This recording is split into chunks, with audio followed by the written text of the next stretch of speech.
আজকে রান্না করছি নিরামিষ সয়াবিন। সয়াবিনগুলো সেদ্ধ করে নেব। এরপর কড়াইতে সাদা তেল দিয়ে কেটে রাখা আলু ও সয়াবিন একসাথে সামান্য লবণ দিয়ে ভেজে নেব। নামিয়ে নিয়ে কড়াইতে সর্ষের তেল দিয়ে তাতে শুকনো লঙ্কা, জিরে ফোড়ন দিয়ে দিলাম। ফোড়ন থেকে সুন্দর গন্ধ ছাড়লে বেটে রাখা মশলা ও জিরের গুঁড়ি, পরিমাণ মতো লবণ ও হলুদ দিয়ে মশলাটাকে কষিয়ে নিয়ে ভেজে রাখা আলু ও সয়াবিন দিয়ে দিলাম।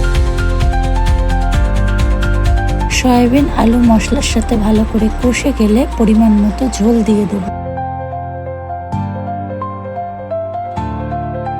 ঝোল ভালো করে ফুটে গেছে, এবার গরম মশলা দিয়ে নামিয়ে নিলেই রেডি নিরামিষ সয়াবিন।